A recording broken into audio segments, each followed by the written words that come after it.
Kansas Senator Roger Marshall. He is a member of the Finance Committee, Budget Committee, and a member of the GOP Doctors Caucus. Good to see you, Senator, and thank you for joining us from the Capitol. A lot to talk to you about. Can we dive into NPR, PBS leaders? They're testifying on Capitol Hill before the House Oversight DOJ Subcommittee. It's called Anti-American Airwaves. That is the hearing titled here. And there is this thought by conservative leaders that they are biased. I say they, meaning NPR and PBS. Yet they receive federal funding. What are you expecting out of today? And maybe your thoughts on NPR, PBS, and government funding. Well, goodness, we grew up with PBS and National Public Radio, and they were typically entertainment, soft stories, but unfortunately they become political.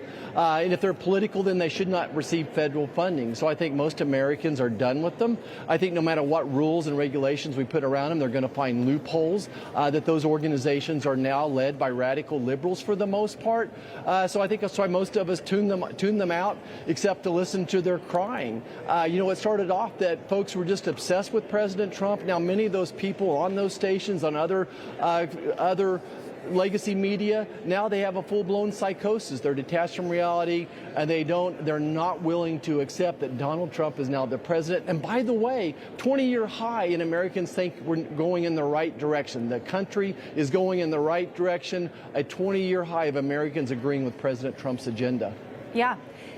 Indeed. And I was just reminded of NPR when the news of the Hunter Biden laptop story broke. They immediately dismissed it, even refusing to cover it for the audience who might have wanted to know some details about that leading into the election. So either way, we'll watch and see if perhaps that's brought up by some members of Congress today. I want to pivot to a bill you're introducing. It's called this, Defining Male and Female Act. Can you tell us about this bill and why this is even necessary now? Yeah, I can't believe it's necessary, but as you all know, I was an obstetrician for 30 years of my life. I delivered a baby most every day.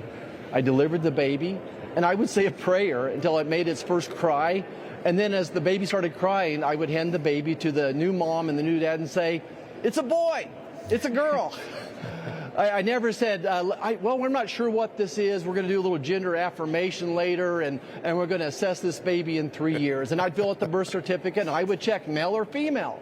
So what this bill does, and I'm embarrassed that we have to do this, is say, look, if this child, if this baby, if this future young man makes sperm, then he's a male. He's a dude. And if it's a person that makes oocytes, makes eggs, then guess what? It's a girl.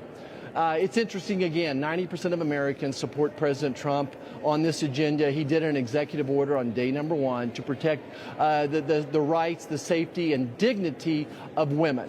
And this bill would codify that boys are boys and girls are girls. Let's keep boys out of girls' sports. Let's keep boys out of the girls' locker room. If you have a passport, you need to put on your biological sex, not your gender identity. If you're in a public place like a prison, a jail, some type of housing situation, public housing, the boys go on the boys' side and the girls go on the girls' side. And again, 80–90% of Americans agree with this. We just need a little more common sense. But this bill would codify exactly what President Trump did in his executive order. I mean, did you ever think that we even get to this point where we have to introduce legislation like this and time has to be taken? I mean, obviously, even as through your occupation of being a doctor, I think you have a little bit more insight in this. And then here we are, there you are as a lawmaker now having to make this stance.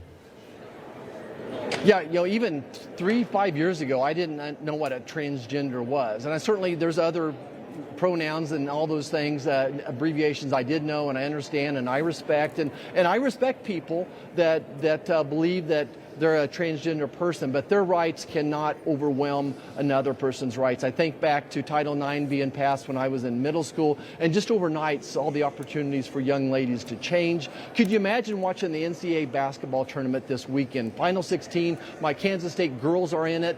By the way, go Wildcats, every woman a Wildcat. Could you imagine if the other team had a 6'9" boy, biological boy on that team, and we had no chance? Who would watch the game? Who would even watch the game, and who would care? Information, truth, is freedom. Is Newsmax. It's real news for real people.